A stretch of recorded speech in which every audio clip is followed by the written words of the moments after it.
Our Second Amendment right states, a well-regulated militia being necessary to the security of a free state, the right of the people to keep and bear arms shall not be infringed. This is per CornellLaw.com. This is why I feel that the American rights should not be taken away. I am for gun rights. I believe that the American person should be able to own a gun if that's what they choose to do. We are a free country. This is our right, and taking it away is taking our freedom away. And I also find it ironic how most people who are pro gun control and don't believe that we should own our own guns are the first ones that, when they get into a situation, they call someone or they get in touch with someone who does own a gun to help protect them. So today I would like to persuade you on why Americans should be able to own their own guns. A lot of reasons. Not only are we able to provide for our families, we're also able to protect our families, and it also helps to defer on the crime rates. So providing for our families kind of includes being able to hunt. My source on this is my brother, who is very big into hunting. This is actually how he does provide for his family. He never goes to the grocery store to buy any kind of meat whatsoever. He raises his animals, he kills his animals, and he hunts deer. This is kind of like the circle of life, and that's how he does. We all remember back in the day, in the caveman days, where they would actually hunt for their food. Well, some people still do that today, even though we're spoiled and just go to the grocery store and buy what we want. Also, it's part of population control. Again, the circle of life.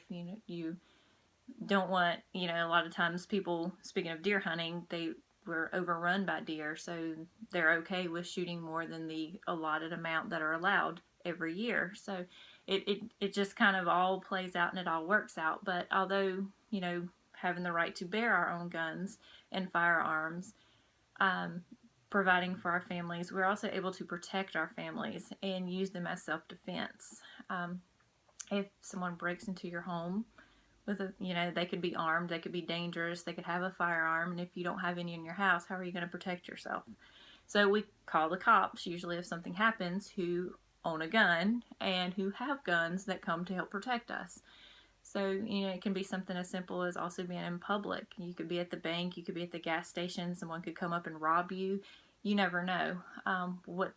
You could be something as simple as walking down the street and someone come up to you, try to steal your pocketbook, or, just try to take your wallet or whatever you have, your jewelry, money, any of that stuff. A lot of times also we protect ourselves from sexual abuse. There's 2,000 women have this per gunowners.org.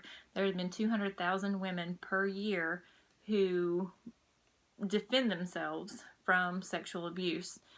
So to me, that seems like a right to be able to keep our firearms to protect ourselves.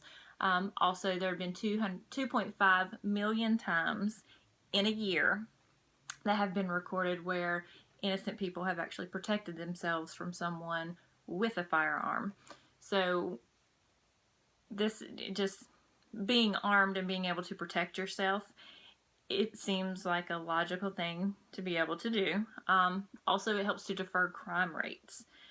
Usually a lot of times those people who are coming in with a gun don't ever really intend on pulling the trigger. Sometimes they do, but there's some that aren't. They're just kind of wanting the publicity, which I blame media for a lot of times, because like our school shootings, when someone comes in and they shoot all these innocent children or innocent people, it's blown up on the media, and it gives them their time and their fame, which is not right. And also statistics have shown through gunowners.org that semi-automatics, which is the big gun control, it's a very small percentage that have used in any kind of firearm crime. So usually, it could be knives, it could be bombs, it could be anything else. It is not always the semi-automatics or the guns that are what we're looking for. So there's good and bad to every situation. There's, gun control, taking it away from us, it's not going to stop any crime. There's felons every day that are charged with owning a firearm or in possession of a firearm. There's also, the school shootings, like I had mentioned earlier. It's not gonna they're not gonna stop just because they're told, firearms are illegal.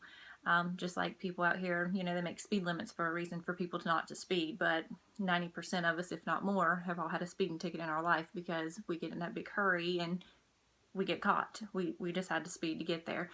Also, our rights should not be taken. This improves, or this tells us that our rights should not be taken away from us.